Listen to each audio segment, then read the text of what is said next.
এতিয়া বহুতে কুৱেশ্যনছ কৰে যে এক্সপোৰ্ট কৰাৰ আগত মানে কোম্পানী ৱেবছাইট লাগিব নেকি? মানে নিশ্চয় আপুনি এটা কোম্পানী ৱেবছাইট আপোনাৰ থাকাটো বহুত জৰুৰী হয়।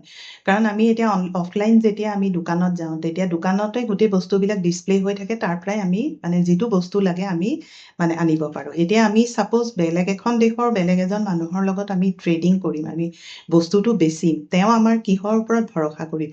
তেওঁ আমাৰ কোম্পানী মানে যদি ৱেবছাইট থাকে তাতে তেওঁ চেক কৰিব আৰু চেক কৰাৰ পিছত আমাৰ প্ৰডাক্ট ডিটেইল তাত থাকিব বা আমাৰ কোম্পানী এড্ৰেছ থাকিব বা যিবিলাক চাৰ্টিফিকেশ্যন তাতে থাকিলে তেতিয়া বায়াৰে গোটেইখিনি চেক কৰি তেতিয়া সেইটো জেনুইন হয় নে নহয় তেওঁলোকে গোটেইখিনি গম পাই যাব। আৰু সেইকাৰণে প্ৰথম কথা হ'ল আপোনাৰ যেতিয়া আপুনি বায়াৰ মানে লগত কথা পাতে তেওঁলোকে কোম্পানী এড্ৰেছ আপোনাৰ বিচাৰে আৰু কেতিয়াবা আপুনি কোম্পানীৰ ৱেবছাইট আপুনি যেতিয়া বনাব তেতিয়া আপুনি বিজনেছ ইমেইল এটা বনাই ল'ব আৰু বিজনেছ ইমেইলৰ পৰা আপুনি দিলে মানে তেতিয়া সেইটো বেছি জেনুইন হয় আপোনাৰ